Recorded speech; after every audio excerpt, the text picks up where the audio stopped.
Good morning, Good Rosemary morning. Good morning, Peg. Zuccaro, Sister Rose Anthony.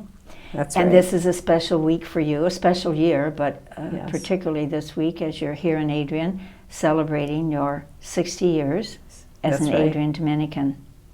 So thank you for taking time out of your soon-to-be busy schedule. Can't believe it's 60 years, Peg.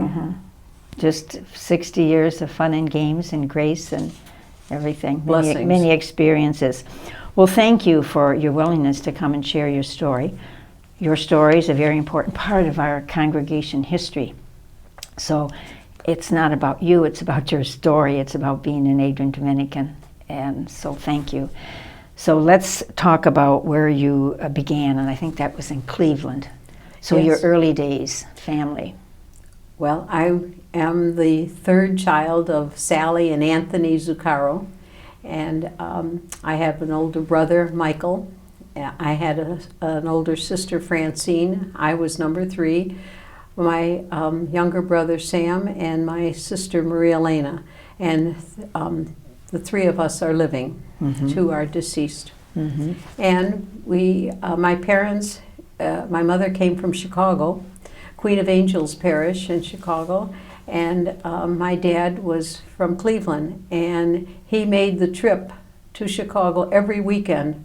And there weren't roads, turnpike roads, like we have them now, and every weekend he would go to see my mother. So it was a long distance courtship, and they were married in 1933 and made their home in Cleveland.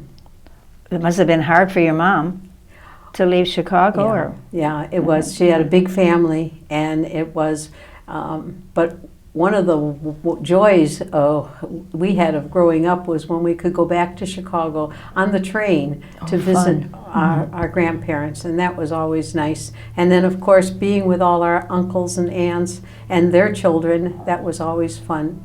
But I'm sure that Mom, in those early years, was a bit lonesome.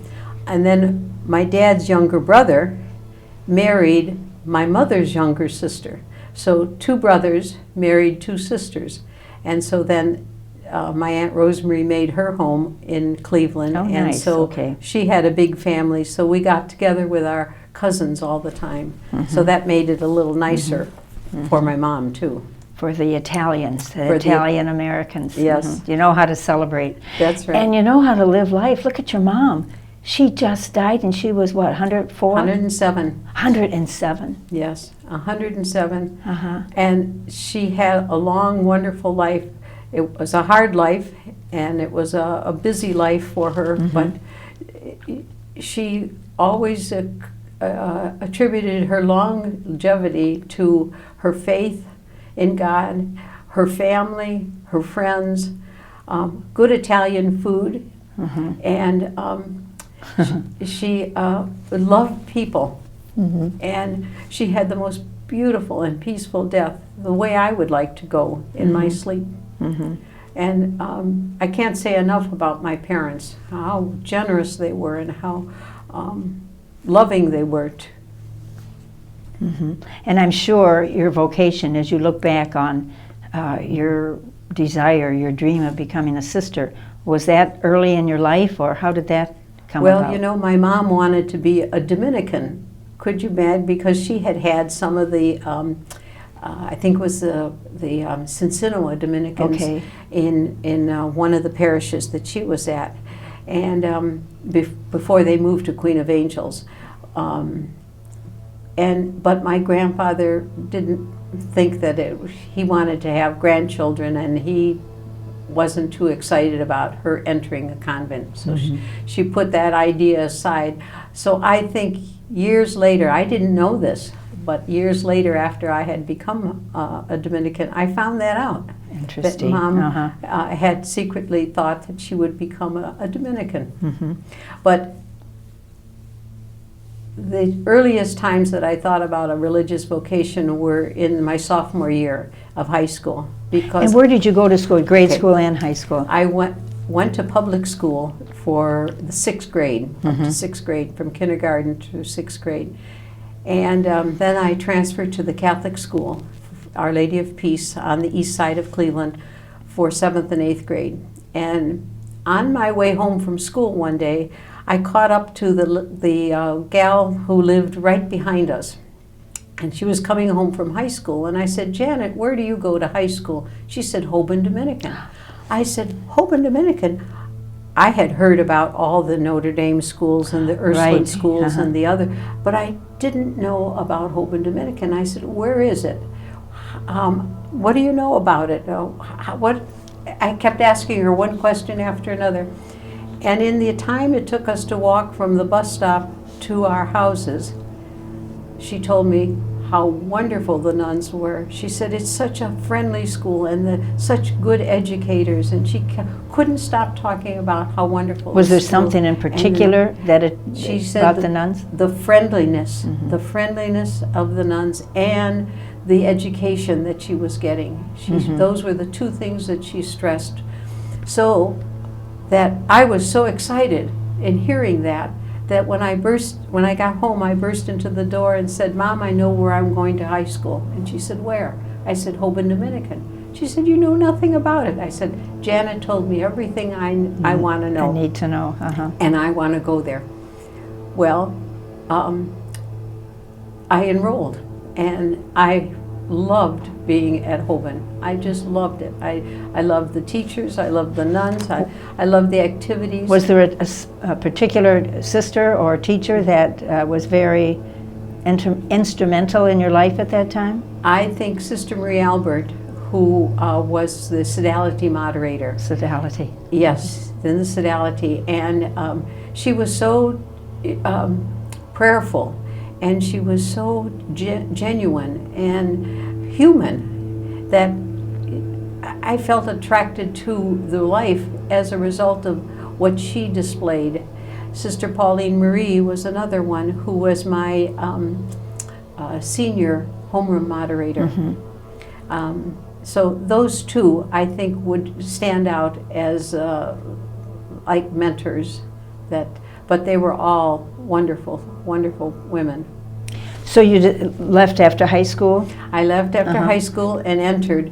In fact, we graduated June 7th of 1959, and I entered in June 27th, so about 3 weeks later. And we went to Chicago to say goodbye, to see the relatives, and then came into Adrian. Well, on the way we got lost. And you didn't think that was a sign? And got into Adrian very late. And so Sister Benedicta Marie gave me the veil, and it was, but that was the last time I saw my dad, because my dad passed away 3 weeks after I entered. Really? And my father had a feeling that this would be the last time that he would see me. And he said to Sister Marie Albert, I won't see her ever again. And she said, oh, Mr. Zuccaro, yes, you will. She'll be coming home for home visits. You can come up to Adrian. He said, no, he just had a premonition. He had a heart attack. How did you feel when he said that? Or did you I didn't know it. Sister Marie Albert never told me. Oh, he told her. He told her that he wouldn't see me again, and so I went home for the funeral. But it was years and years later that Sister Marie Albert. I must have been in about 20 years or 30 years about 20 years before she told me that. So that had to be a difficult time for your mom, but your other sisters and brothers were there. And my dad said to my mom, Rosemary hasn't been in the convent very long, only 3 weeks, so let her continue to stay if she wants to. But because I thought that I would be coming home to help with the family. And my mom said, Dad said, stay as long as you feel that you need to stay. And if this is the life for you, stay. If not, then you're welcome to come home. So that had to be extremely challenging for you. The loss for your mother, because you weren't there, and her husband. That's right. And the year before, my older sister had passed away. So that was 3 right in a row. But then I came here, and I loved being a novice and a postulant. In fact, I worked in this building as a novice the whole year that I was here. This building being? This building being the old St. Clement's Infirmary, which is now Roncalli Hall. And so it brings back some lots pleasant of memories for you.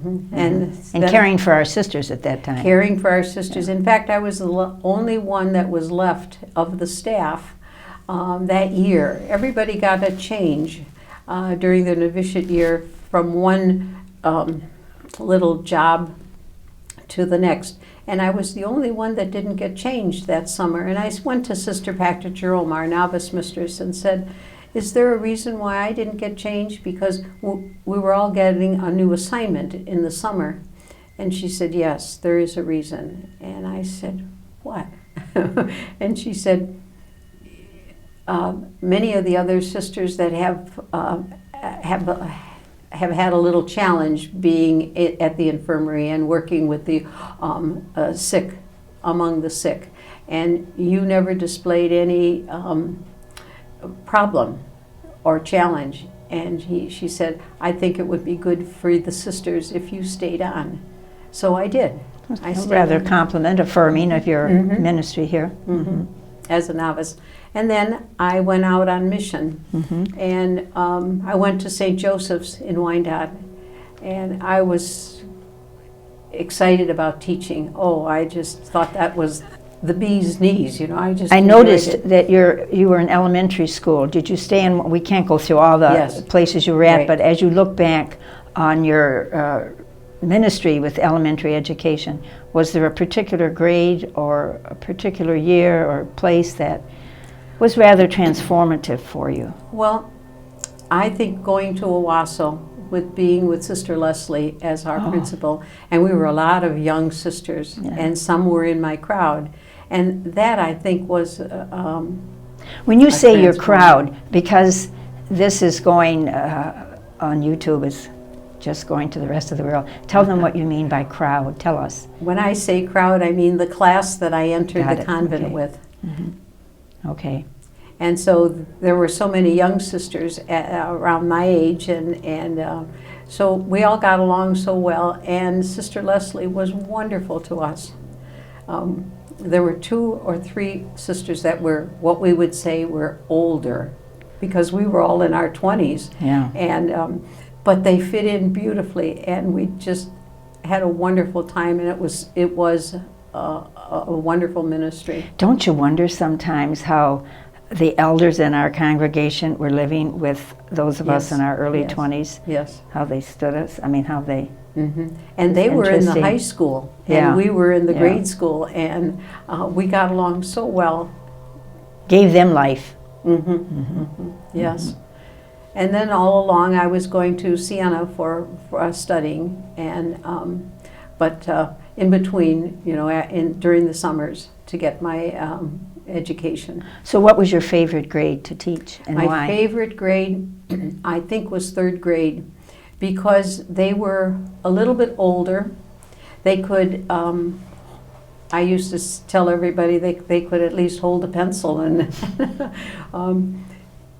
and they were so like sponges. They soaked up whatever you said, whatever was interesting, and they were enthusiastic about a little science project, an art project, and they wanted to learn, and they carried their messages that they learned in religion home, because I got messages from parents saying, my son loved that religion lesson, and my son is getting us to go to church because of the lessons that he's been learning in the religion class, and we're thinking about getting our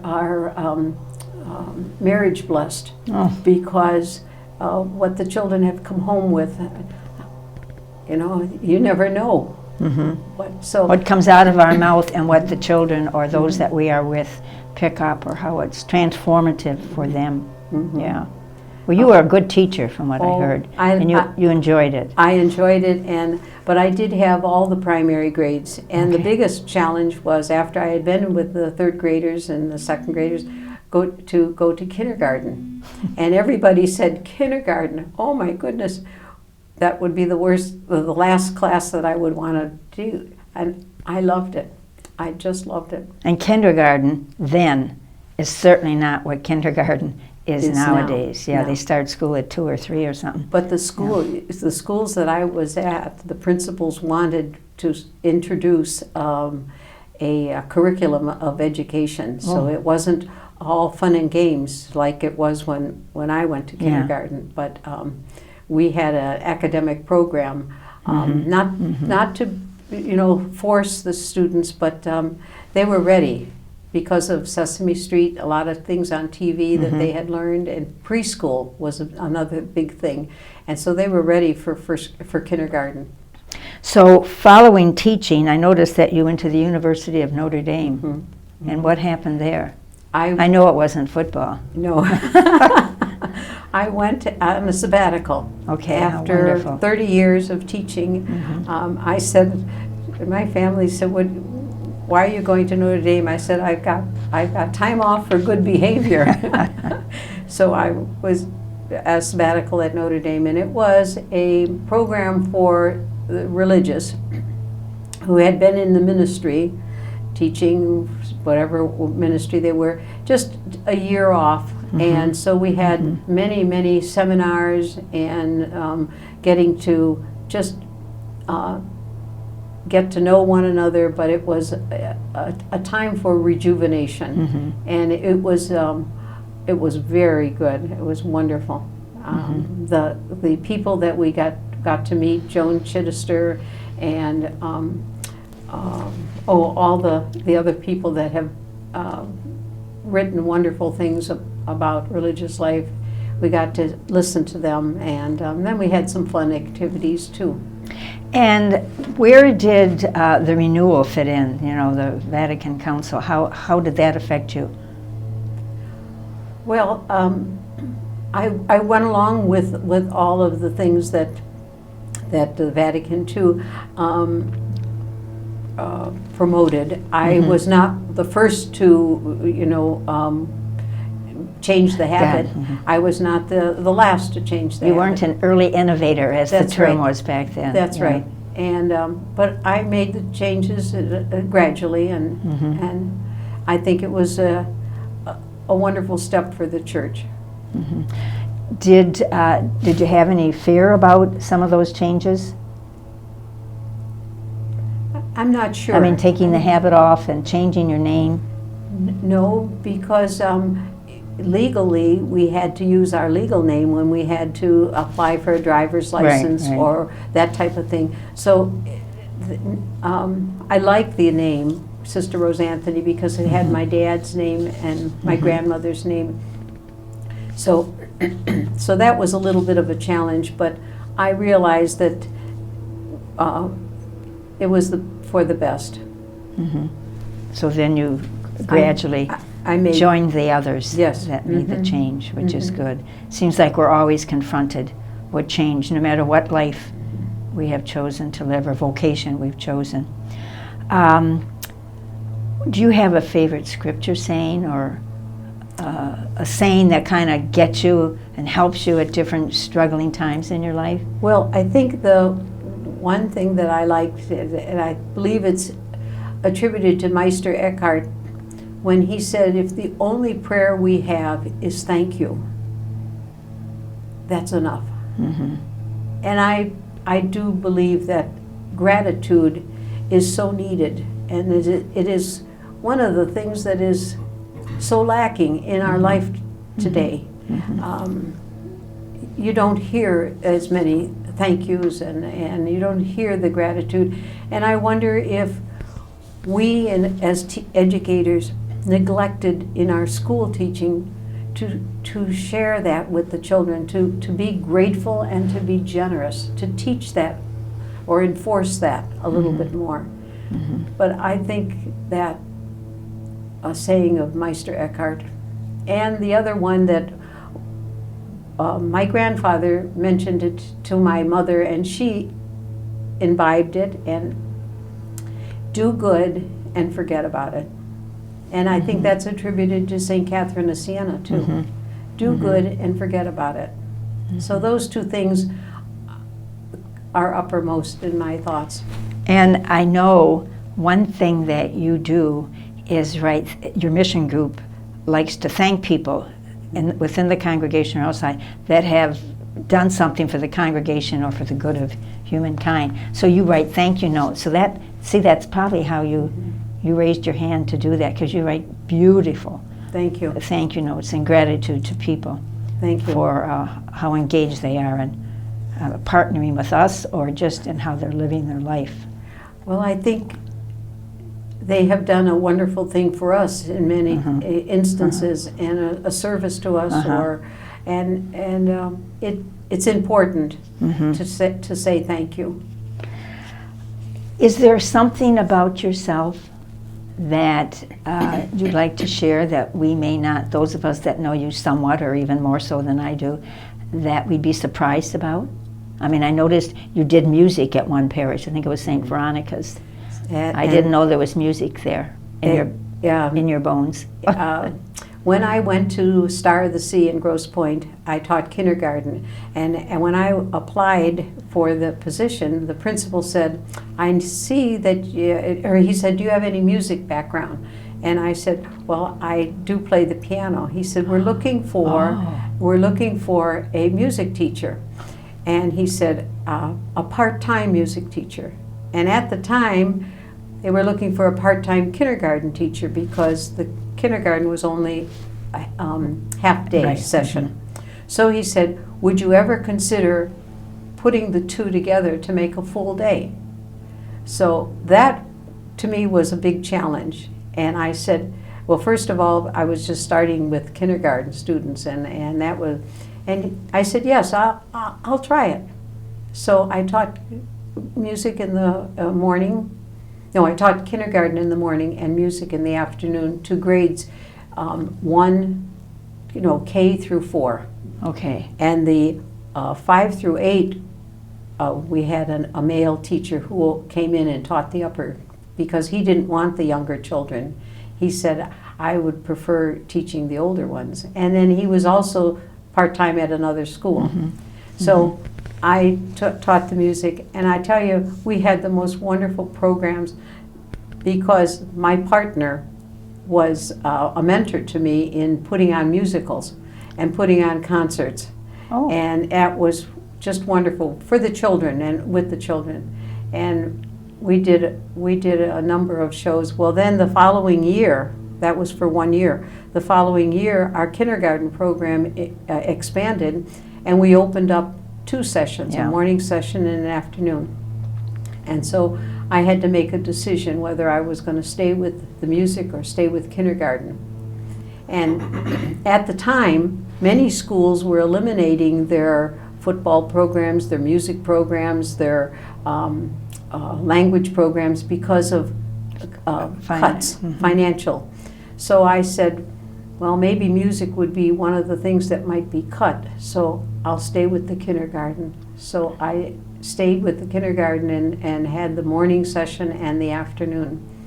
And then the gentleman who was teaching the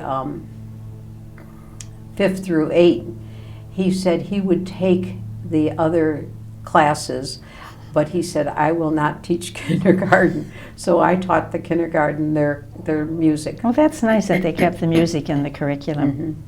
They kept the music. You know, another aspect of your ministry for the past few years, and this could always stem back to your time here at St. Clement Infirmary, was the care that you gave to your mom. So you asked to be relieved to take care of your mother. Did you learn something about yourself through that whole process? I learned a lot more patience. A lot more patience. I always felt I had a good amount of patience, but and I learned to be a better listener, and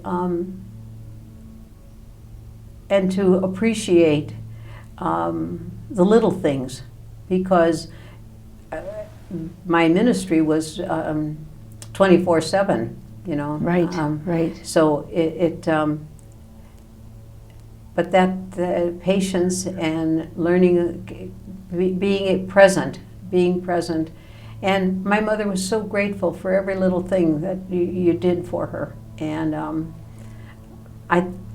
many people say that they think she lived that long. I'm sure you're right. Because my sister and I took such good care of her. Much better than she would have had in a facility, Well, for you sure. know, But she took such good care of us. And at the time that my brother passed away, I said to my mother, my mother was working as a secretary after Dad died to help finance the family, you know, and provide for the family.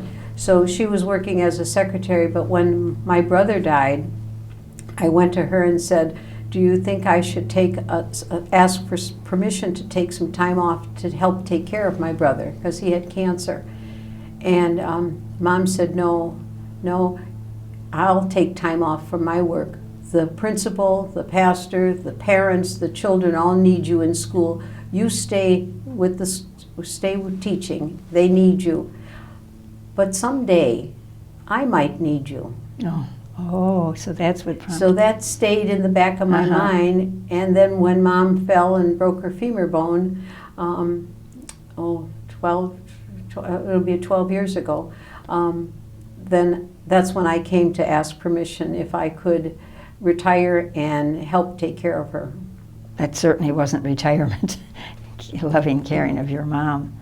Because there are times of it that it's challenging, but it's great that you and your sister were able to spin each other off on that care and love, and the rest of your siblings at the time. Yes. That you are to be honored and respected and blessed for such a ministry as that. Well, thank you.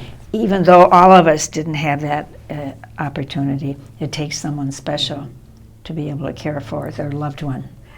And you know, I think you're right when you said it stems back to probably the care here at St. Clement's Infirmary and the sisters, and my other sister who was an invalid.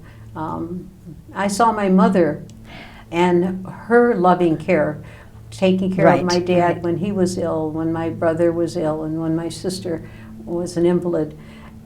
That had to have rubbed off. Correct, and you didn't just learn that when you worked here at St. Clement's. No. A lot about ourselves, we grew up, when we grew up, it was the environment and what was modeled to us by our parents, and then it was just enriched and nourished through other parts of our ministry. How do you want to be remembered? Well, one time I was walking around the cemetery and I was looking at the sisters that I had lived with, whose names were engraved on their stones, and I said, if they were to put one sentence along with our dates on the cemetery stone, the headstone, what would I want? Because you know you can't put a lot of words on the stone. What would you want on your stone? And I thought for a long time about it, and I guess I would want the words, she understood. She understood, which means a whole lot. Understood about life, about religious life, about human beings, about she understood. So I suppose that might be an answer to your question. You won't go deeper with that. How would you want to be remembered? She understood. Powerful. Anything else that you want to tell us that perhaps I didn't ask, that you were hoping I'd ask? Because it's your story.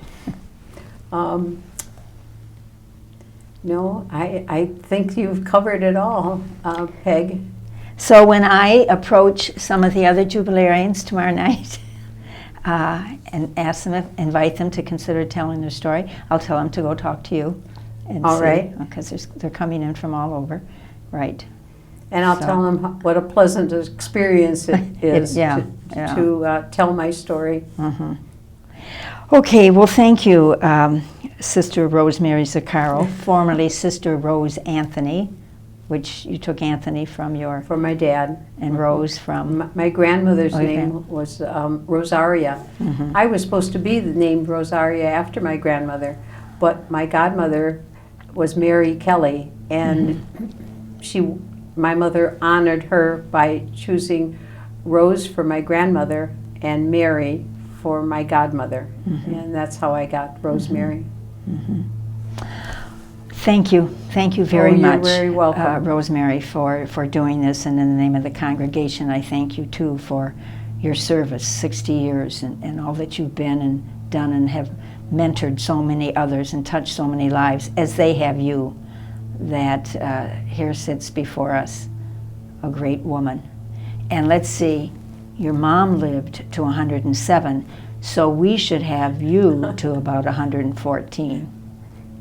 Well, keep your memory, because your mom had her memory too, didn't she? That's right. That's right. Anyway, That's right. we've That's enjoyed the stories you told us Thank in you. other situations about your mom. And Thank you. really, the two of you, well, the three of you, your sister too, you all could pass for sisters. Thank you.